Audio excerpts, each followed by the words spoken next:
Alright, I'm back, and I have a couple new Revenge of the Fallen Voyager class figures in front of you this time. Um, you're seeing two figures, but really it's the same character, it's the same mold. You're mostly going to be seeing paint differences, but considering how you kind of see this guy twice in the movie, I don't really think it's all that far-fetched to include both of these in the same video. This is the Voyager class Demolishor, or Scavenger. We're not really entirely sure what his name really is, because the toy calls him Demolishor, and in the movie and the behind the scenes and whatnot, he's called Scavenger. So in my mind, the really big Decepticon that we see at the beginning of the movie, in my mind, I see this guy as Demolishor. And then in the second half of the movie, when Devastator combines and all that, I see that as Scavenger. So it can also work the other way around, but yeah, I wanted to have both of these guys in the same video. So, this is a very unique figure here. Again, like as I kind of said with my ice cream truck twins in that other video I did, they're really doing some really neat things with figures this time around in this movie. So, how this is going to work is I am going to transform Demolishor in robot mode so that you could see how these two look side by side. You can see all the paint differences, and then for transformation back, I'm going to transform Scavenger back into his vehicle mode, so that you'll still be able to see both robot modes and both vehicle modes in this video. So, here is Demolishor, and he is this construction vehicle, excavator, or probably called something else. I'm just going to call it a construction vehicle. But yeah, so this being a Voyager class, it's probably not as big as you think it's going to be, because I mean, you know, this guy was massive in the movie. But regardless of the size difference, he's still pretty nice. So I'll give you a quick little kind of spin here so you can see how he looks from nearly every angle. Here's his other side. Here's his back. Here is the top. You can see that, and he's going to be looking at you if you turn him around like so, but I know people tend to complain about that, but it's like, I mean, are you going to display your figure like that? No. You're going to have him either in vehicle mode or in, standing upright in robot mode.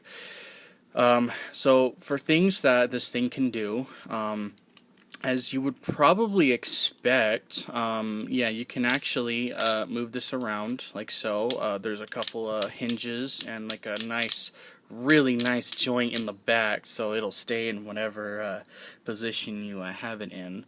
And then also, when you move this, it moves some internal parts on both sides, and I think that is that's really cool. It's still kind of reminding me of the I wouldn't say like Automorph, but it's a nice touch. You know, they didn't have to do it, but it's cool that they did.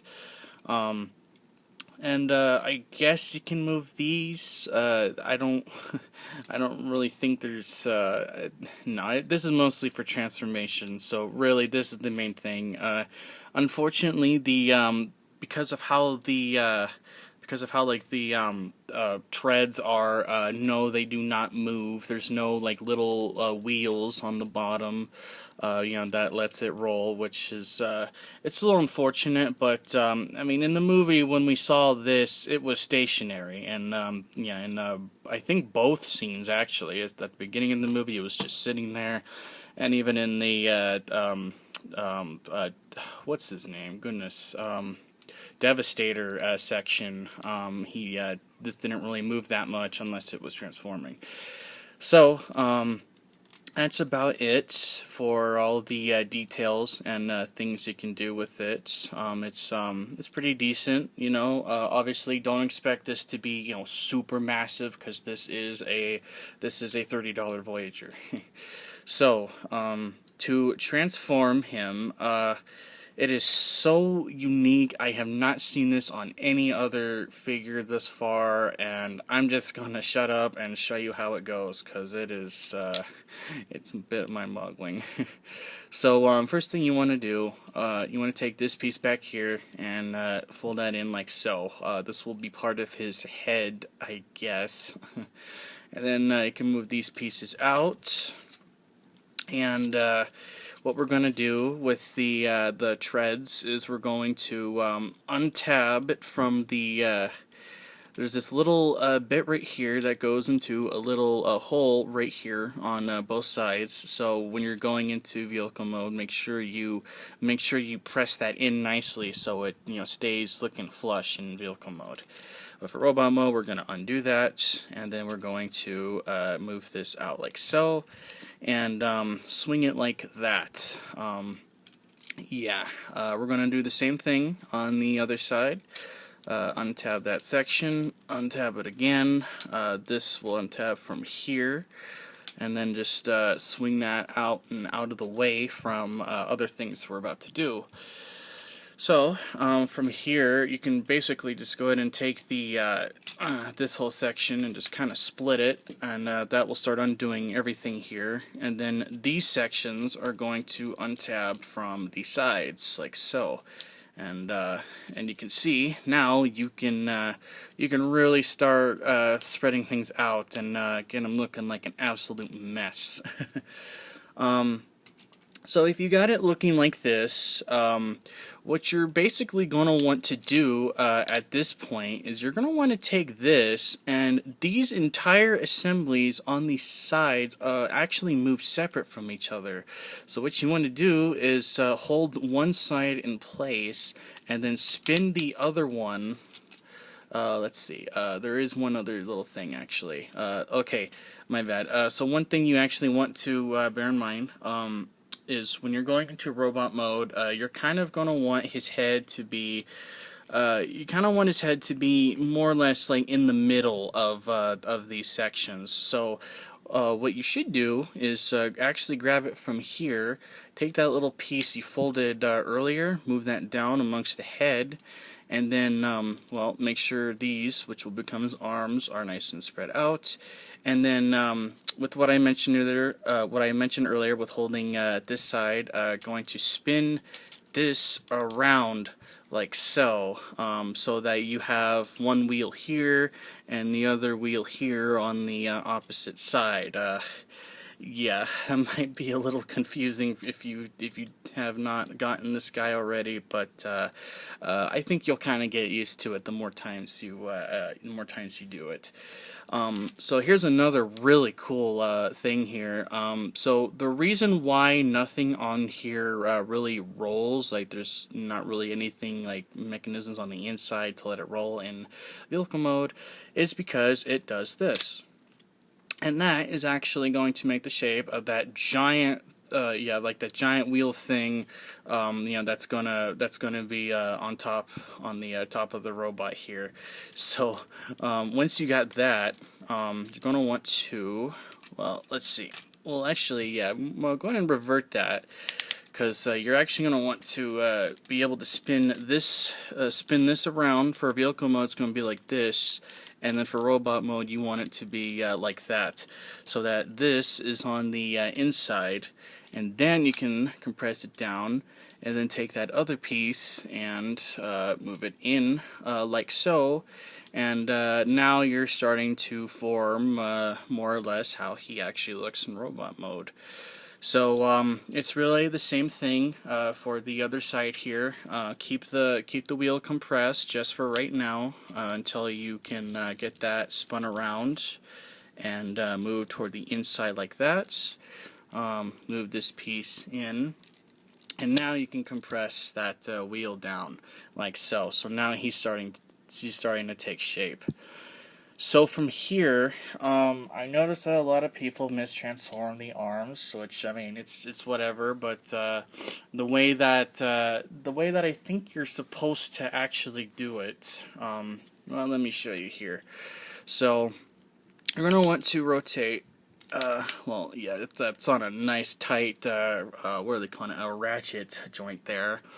This, I mean, most people will probably just leave it like that, or just like only spin that section around, whatever. But what you're supposed to do is you're supposed to spin this section around, revealing a bunch of inner detail there. Take this section, move that down, and then there is actually a double hinge over here. And what you actually want to do is you're going to want to kind of compress it in on itself so that this actually only fills up that part of the arm. That's how you want that looking. And then this is also a double hinge, so you're going to want to shift that back and shift it in, and then take this section and swing it like that. I believe that is actually how you're supposed to transform the shoulders there. So once you do that, you can just take this and really just kind of position it however. But if you want him to stand upright, it could be a bit of a challenge, but I'll show you how I managed to pull that off a little bit later here. So on the other side, it's the same thing. Still recommend you hold these pieces together so nothing you don't want shifts around, so you don't have to fix things later. And get that facing forward as much as you can, like that. Spin this section around, revealing that detail. Move this section. Once this is spun enough, there we go.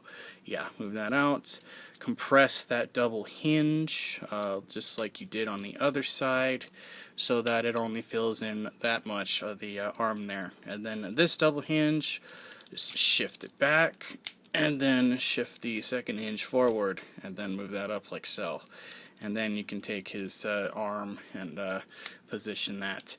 So once you have it, yeah, here he is in robot mode, and wow, that was a really interesting transformation, wasn't it? Yeah, these Revenge of the Fallen figures are really kind of blowing me away, to be honest with you.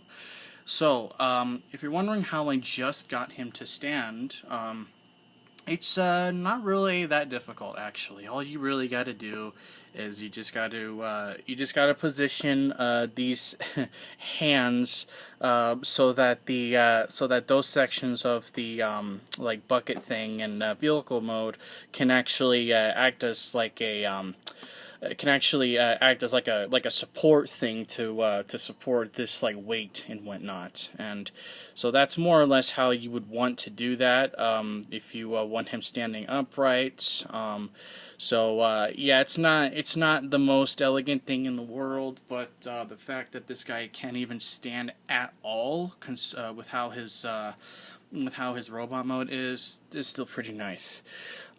So like, of course you could also probably move the arms further in, or maybe like, you can get a little creative there, so you can have that looking however.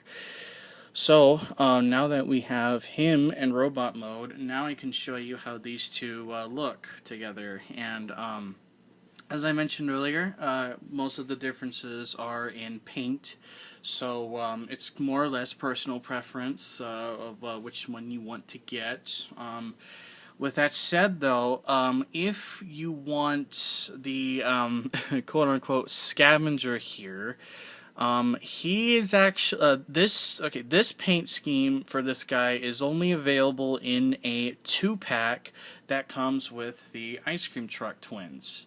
So, yeah, you might want to be checking your Targets and Walmarts, or especially Target, because I've noticed that even for this movie, they still have like Target exclusives and stuff like that. So, so that's how you're going to be getting the other guy. But for the normal one, the normal red and black one, he's a lot easier to find for the most part.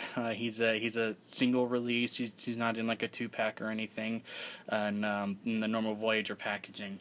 So that's how. Yeah. So there's that.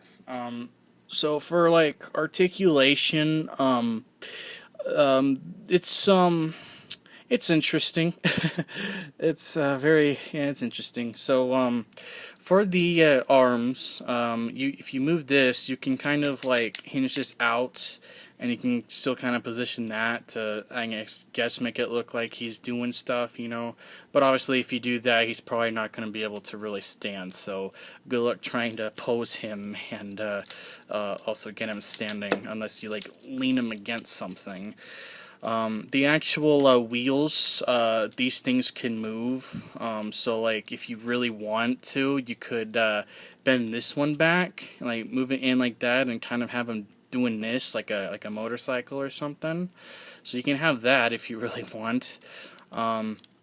There is not any articulation in the head other than up and down for transformation. I'm not going to mess with that because that's going to start undoing things.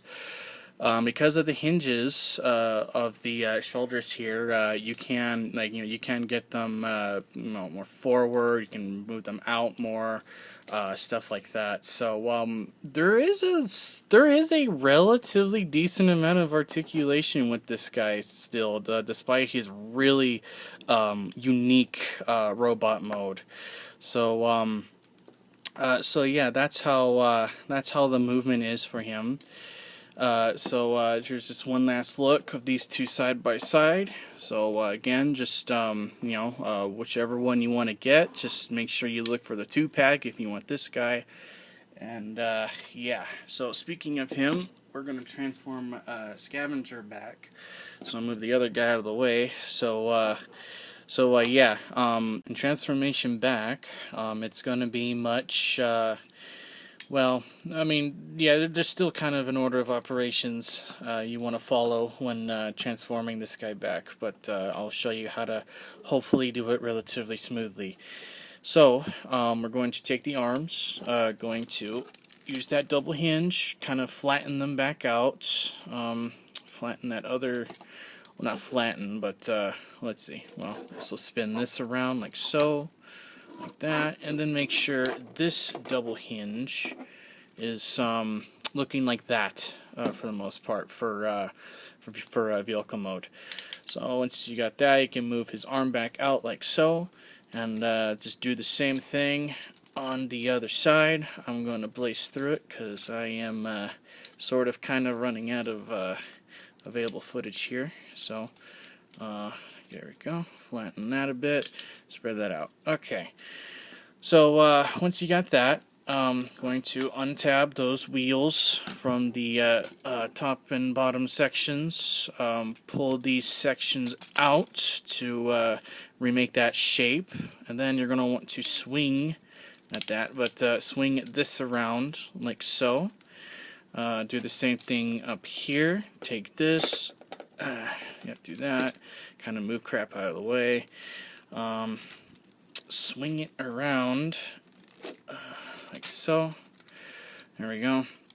And then just like before, I'm going to, let's see, yeah, I want it to be have his head facing down, hold one of the sides here, and then swing it around like so. So you got something like that. From there, you can take the this section from the head, move that back up so it shows up here. Undo this, and you might need to move those side sections a little bit so that they can align with those little bits that section needs to tab into, more or less, yeah, like that. So make sure you got that going. So from there, going to make sure these are down and out of the way for when we do the arms. And for the arms, still holding these together, going to hinge them like this. And then we're going to move them, let's see, I think I might have moved it a little bit too high, or I don't know. Okay, well, I'll fix that in a minute. But yeah, make sure that is compressed in like that, and then just get that relatively flat so that this can tab in to the side like so, and just keep the bucket out like that. Do the same thing on the other side. Just make sure. Just make sure those hinges are flattened like so. Make sure you got that going both sides here so that this can tab in like so. And then you can tab in these bucket sections together, give it a nice squeeze. And then I'm going to take these, spin that around, connect that back to the bottom section there. As I mentioned earlier, make sure those little holes on the bottom here tab into the little bits below the shoulder assembly. Same thing on the other side, like that. If this thing gets undone, don't worry about it too much. Just shift it up, realign it, move these in like so, position the bucket, and that's it. That's how you transform them back. Sorry that was a little fast, but remember, you can always slow down the footage, or there's other videos too if you need a way more in-depth explanation. But yeah, here is the vehicle mode for Scavenger, and yeah, mostly, as I said, mostly paint differences. And yeah, if you want this guy, make sure you look for that 2-pack, which is probably most likely going to be at Target. I'm guessing it's probably going to be an exclusive there.